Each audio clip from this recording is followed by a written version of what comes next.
आपने एक कहावत जरूर सुनी होगी कि तुम पसंद भी नहीं हो और तुम बिन गुजारा भी नहीं। वही हाल आज कल ओआईसी का भारत को लेकर है। ओआईसी को पता है कि अगर भारत उस पर कुछ मसलों पर निर्भर है तो दूसरी ओर इस्लामिक देश भी बहुत हद तक भारत पर ही निर्भर हैं। जो ओआईसी अभी भारत को आंख दिखा रहा है, अगर भारत ने आंख दिखाना शुरू कर दी तो इस्लामिक देशों के लिए भूखे मरने की नौबत आ जाएगी। जानिए हमारी रिपोर्ट में कैसा होगा ये करिश्मा। भारत में अल्पसंख्यकों की स्थिति पर दुष्प्रचार की कोशिश के बीच अरब देशों से कई तरह की प्रतिक्रियाएं सामने आ रही हैं। एक और इस्लामी सहयोग संगठन देशों की आर्थिक प्रगति के लिए करीब 76 लाख भारतीय योगदान दे रहा है। वहीं अनाज फलों के लिए भी ये देश काफी हद तक भारत पर ही निर्भर है। अरब ब्राजील चेंबर ऑफ कॉमर्स की रिपोर्ट के अनुसार कोरोना महामारी में भारत 22 अरब देशों को खाद्य पदार्थ उपलब्ध कराने वाला अव्वल रहा है। ब्राजील को अरब देशों में खाद्यान्न मुहैया कराने में 30 दिन लगते हैं, जबकि भारत अनाज, फल, सब्जी, चीनी व मांस जैसे खाद्य उत्पाद सिर्फ 7 दिन में ही मुहैया कराता है। अरब देशों की सूची में 22 देश हैं जिसे अरब वर्ल्ड कहते हैं।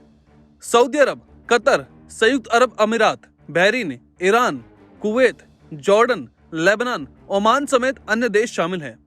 अरब वर्ल्ड की जनसंख्या 22.3 करोड़ है। विश्व की 1/4 मुस्लिम आबादी अरब देशों में ही रहती है। इस्लामिक देशों के संगठन में 56 देश हैं। इसकी स्थापना 25 सितंबर 1969 को मोरक्को में हुई थी। तब नाम organisation of the Islamic conference था। 28 जून 2011 को इसका नया नाम ओआईसी पड़ा। ओआईसी के 56 देशों की आबादी 179 करोड़ है, जिसकी विश्व की आबादी में 24.35% की भागीदारी है। यूएई भारत के कृषि उत्पादों पर निर्भर है।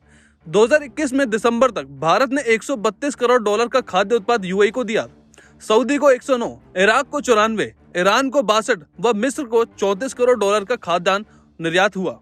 अप्रैल दिसंबर 2020 के बीच यूएई, सऊदी, ईरान, इराक व मिस्र को कुल निर्यात हुए कृषि उत्पादों में से 20% भारत ने दिया। भाजपा प्रवक्ता नुपुर द्वारा पैगंबर मोहम्मद साहब की टिप्पणी करने और खाड़ी देशों द्वारा की गई आलोचना के बाद भारत सरकार को कड़ा एक्शन लेना पड़ा। इससे पहले भी ऐसे मामले हो चुके हैं जब भारत सरकार को सफाई देनी पड़ी थी। 2015 में भाजपा सांसद तेजस्वी सूर्या ने भी अरब देशों की महिलाओं को लेकर टिप्पणी की थी। इसके बाद उन्हें माफी मांगनी पड़ी। लेकिन भारत हमेशा अंतर्राष्ट्रीय स्तर पर यह पैगाम देता है कि हम माफ करने में विश्वास करते हैं। भारत युद्ध का नहीं बल्कि बुद्ध का देश है, इसलिए सबको क्षमा करना भारतीय संस्कृति की पहचान है।